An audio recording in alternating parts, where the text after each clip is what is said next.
Hello student, இன்னைக்கு நம்மளோட கிளாஸ்ல 9th மேத்ஸ்ல இருக்கக்கூடிய முக்கோணவியல்ங்கிற பாடத்துல பயிற்சி 6.1 இருக்கக்கூடிய 4வது சம் தான் பார்க்க போறோம். என்ன கொடுத்துருக்காங்கன்னு பாருங்க. cos A ஈக்குவல் டு 3/5 எனில் sin A minus cos A by 2 tan A வின் மதிப்பை காண்கன்னு கொடுத்துருக்காங்க. ஸோ கேள்வியில cos A வோட மதிப்பு மட்டும் கேட்டிருக்காங்க. ஆனா நம்ம கண்டுபிடிக்க வேண்டியதுல sin A minus cos A by 2 tan A இருக்குது. ஸோ இதுல பிரதிடணும்னா நம்மளுக்கு sin A தெரியணும், tan A தெரியணும். சரிங்களா? ஸோ இந்த கிவன் டீட்டெயிலை வச்சு நம்ம sin ஏவும் tan ஏவும் கண்டுபிடிச்சு அது இதுல பிரதியிட்ட ஆன்சர் கண்டுபிடிக்க போறோம். ஸோ கிவன் டீட்டெயிலை ஃபர்ஸ்ட் எழுதிக்கலாம். என்ன கொடுத்துருக்காங்கன்னு பாருங்க. cos A ஈக்குவல் டு 3/5 கொடுத்துருக்காங்க. ஸோ முக்கோணவியல் விகிதங்கள் கண்டுபிடிக்கணும் அப்படின்னாலே உங்களுக்கு ஒரு முக்கோணத்தினுடைய, அதாவது செங்கோண முக்கோணத்தினுடைய 3 பக்கங்களுமே தெரியணும்.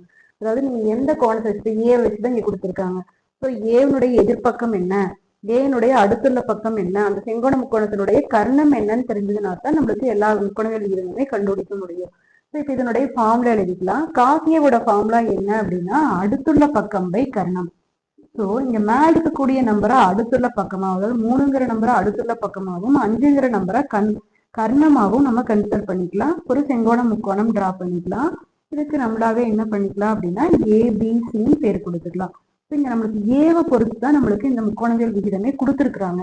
ஸோ ஏனுடைய அடுத்துள்ள பக்கம் இதுவோ அதை தான் நம்ம 3ஆ எடுத்துக்கணும். ஏக்கு அடுத்துள்ள பக்கம் என்ன, இதுதான். ஸோ இதோட அளவு என்னன்னா 3. இது 90 டிகிரிங்கிறதுனால 90 டிகிரிக்கு ஆப்போசிட்ல இருக்கக்கூடிய இதுதான் கர்ணம். அந்த கர்ணத்தோட அளவு என்னன்னா 5. ஸோ இந்த செங்கோண முக்கோணத்துல இந்த 2 பக்கங்கள் தெரிஞ்சிருக்கு. இதுவும் தெரியணும். இதுவும் தெரிஞ்சாதான் நீங்களால சைன் தீட்டாவெல்லாம் கண்டுபிடிக்க முடியும். சைன் தீட்டாவும் கண்டுபிடிக்க முடியும், சைன் ஏவும் கண்டுபிடிக்க முடியும், tan ஏவும் கண்டுபிடிக்க முடியும். ஸோ பிசி கண்டுபிடிக்கணும். பிசி எப்படி கண்டுபிடிக்கிறது அப்படின்னா, இது ஒரு செங்கோண முக்கோணம் அப்படின்னாலே கண்டிப்பா பித்தாகரஸ் தேற்றத்தை நிறைவு செய்யும். பித்தாகரஸ் தேற்றம் அப்படிங்கிறது என்னன்னா 90 டிகிரிக்கு ஆப்போசிட்ல இருக்கக்கூடிய இந்த கர்ணத்தோட வர்க்கம் மற்ற இரு பக்கங்களோட வர்க்கங்களின் கூடுதலுக்கு சமமா இருக்கும். அதாவது செங்கோண முக்கோணம் ஏபிசில பித்தாகரஸ் தேற்றம் எப்படி எழுதலாம் அப்படின்னா, இதுல எது கர்ணம்னு பாருங்க. 90 டிகிரிக்கு ஆப்போசிட்ல இருக்கிறதான கர்ணம், அந்த கர்ணத்தின் வர்க்கம், அதாவது ஏசியோட ஸ்கொயர், மீதி 2 பக்கங்கள் என்னன்னா ஏபி பிசி, அதோட ஸ்கொயர் பண்ணி அதை ஆட் பண்ணணும். அதாவது ஏபி ஸ்கொயர் பிளஸ் பிசி ஸ்கொயருக்கு சமமா இருக்கும். இதுல நம்மளுக்கு என்ன வேணும், பிசி தான் வேணும். ஸோ பிசி வேணுங்கிறதுனால பிளஸ் ஏபி ஸ்கொயரை இந்த சைடு கொண்டு வந்துடலாம். அப்ப என்ன வரும், PC square equal to AC square minus AB square.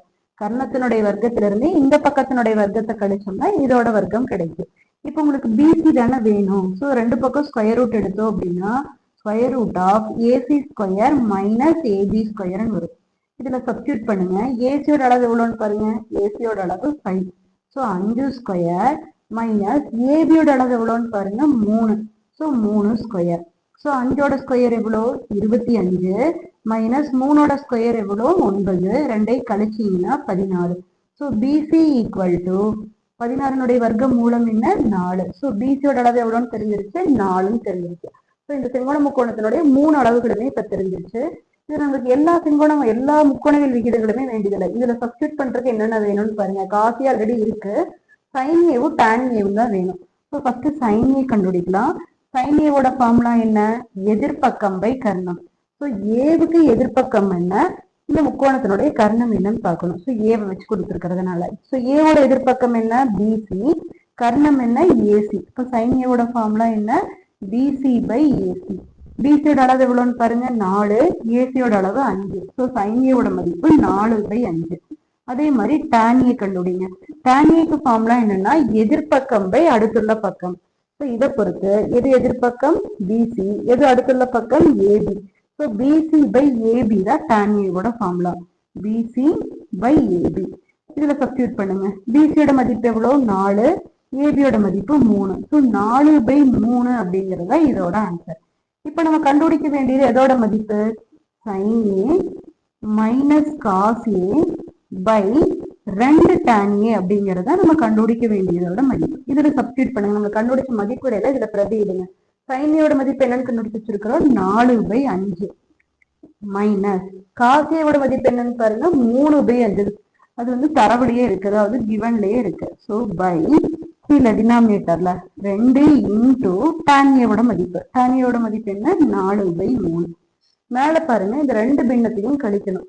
பின்னங்கள் வந்து இது ரெண்டுமே வந்து லைக் ஃபிராக்ஷன்ஸ், அதாவது ஓரின பின்னங்கள். பகுதி பகுதி சேமா இருக்கு. பகுதி பகுதி சேமா இருந்தா அந்த பகுதியை அப்படியே போட்டுட்டு தொகுதி 2ஐ மட்டும் கழிச்சுக்கலாம். ஸோ கீழே இருக்கிற 5 அப்படியே போட்டு 4ன்னு 3 கழிச்சிங்கன்னா 1/5. ஸோ மேலே என்ன ஆன்சர் வந்திருக்கு? 1/5. கீழே இது 2ஐ பெருக்கிக்கிட்டிங்கன்னா 2 8/3 தான் இதோட ஆன்சர். இப்போ என்ன பண்ணணும்? மேலே இருக்கிற பின்னத்தை அப்படியே போட்டுட்டு கீழே இருக்கிற பின்னத்தை மேலே கொண்டு வந்தீங்கன்னா தலைகீழியா மாறிடும். ஸோ 8/3ங்கிறது மேலே வரும்போது என்ன ஆகும்னா 3/8ன்னு வரும். ஸோ இப்போ பெருக்குங்க. 4 3 3/8 40. ஸோ இதோட ஆன்சர் என்ன அப்படின்னா 3/40 அப்படிங்கிறது இதோட ஆன்சர். Thank you student.